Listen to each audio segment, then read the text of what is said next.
Olá, eu sou Karina Zucolotto e depois de passar do furacão do recebimento da denúncia contra Jair Bolsonaro e outros 7 aliados, transformando todos eles em réus lá na Suprema Corte, vamos fazer uma análise voto a voto de cada um dos 5 ministros da primeira turma para o recebimento da denúncia do Procurador-Geral da República, que apontou contra todos esses investigados e agora acusados e réus no Supremo a prática de 5 crimes: golpe de Estado, formação de organização criminosa, tentativa de abolição violenta do Estado de Direito, dano qualificado ao patrimônio e deterioração do patrimônio tombado. De acordo com a legislação, o Ministério Público, ao apresentar uma denúncia imputando crimes a determinadas pessoas, ele precisa demonstrar 2 requisitos: indícios de autoria. Se aquelas pessoas que estão sendo acusadas, a princípio, pelos documentos trazidos com a denúncia, há indícios suficientes de que eles teriam praticado todos aqueles crimes, e a materialidade dos crimes, a ocorrência desses crimes. A defesa de todos esses acusados, agora réus, tentaram desqualificar a denúncia para dizer que ela era inepta, que ela não cumpria esses requisitos. Mas isso foi de uma forma primeira afastada pelo ministro Alexandre de Moraes, relator deste caso, lá na primeira turma, por entender que a materialidade dos crimes está mais do que comprovada. Não há que se falar que não houve uma tentativa violenta de abolição do Estado Democrático de Direito, e nem que não houve golpe de Estado, e nem dano ao patrimônio, e nem deterioração do patrimônio tombado. Tudo isso aconteceu e já foi reconhecido pelo Supremo Tribunal Federal, no julgamento, de várias ações penais contra aquelas pessoas que participaram dos atos de 8 de janeiro de 2023. E que isso não se fala, não se cogita.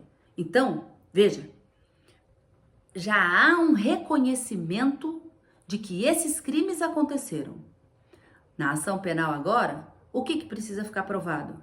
Se aquelas pessoas acusadas têm conexão com a realização desses crimes. Muito bem, para o ministro Alexandre de Moraes, a tentativa violenta da abolição do Estado Democrático e da democracia brasileira aconteceu, e ele começa sua fala, dizendo, abre aspas, não foi um passeio no parque naquele domingo.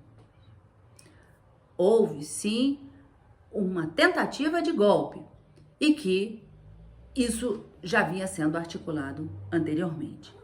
Para o ministro Alexandre de Moraes, Jair Bolsonaro era o líder da organização criminosa e que nessa liderança, nessa organização criminosa, havia na sua estrutura tarefas divididas, e que isso foi demonstrado pelo Procurador-Geral da República, e que havia, inclusive, hierarquia entre os integrantes dessa organização criminosa, para corroborar o argumento desse tipo de crime, organização criminosa.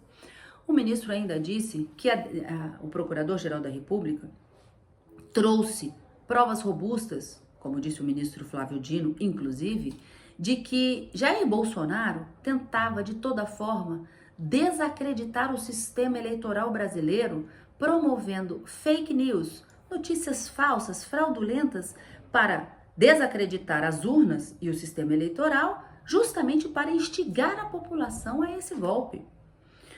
Havia, de acordo com o ministro Alexandre de Moraes, e que foi trazido pelo Procurador-Geral da República, uma minuta do decreto de golpe que vinha sendo manuseado por esses integrantes. E também que havia, de uma certa forma, a violência manifestada em todos os atos. Tanto que o ministro passou durante a sessão, durante o seu voto, cenas de tudo que aconteceu naquele dia. Então não há que se falar que não houve violência, que não houve uma tentativa de golpe, e nem de abolição violenta ao Estado, e nem muito menos de dano qualificado e nem de deterioração. Ministro Flávio Dino e todos os outros ministros concordam com toda a fala do ministro Alexandre de Moraes, mas ministro Flávio Dino diz que o Procurador-Geral da República cumpriu seu mistério, trouxe provas robustas sobre todos esses fatos e a ligação desses acusados com esses fatos, que fazem com que a denúncia deva ser recebida para, ao longo da instrução, ser apurada efetivamente a culpabilidade de cada um desses acusados e agora réus no processo. E foi nesse sentido também que se manifestou o ministro Luiz Fux. O ministro Luiz Fux, a princípio, entendia que o processo, essa ação penal, não deveria ser julgada pela primeira turma e que o julgamento deveria ser deslocado para o plenário, mas ele ficou vencido. Portanto, o julgamento acontece e segue na primeira turma com o julgamento perante 5 ministros do Supremo. E o ministro Luiz Fux disse que é possível ainda, mas isso vai ser aferido ao longo da ação penal, do julgamento da ação penal, e lá no final a decisão pode vir para que de todos esses crimes pode ser que haja a possibilidade de absorção de um crime pelo outro. O golpe de Estado, de repente, ele disse, poderia ser absorvido pela tentativa de abolição violenta do Estado Democrático de Direito. Mas ele se reservou no direito de analisar isso com pormenores depois da instrução, do devido processo legal, do direito do contraditório, da ampla defesa dos acusados, para ao final fazer o seu juízo de culpabilidade.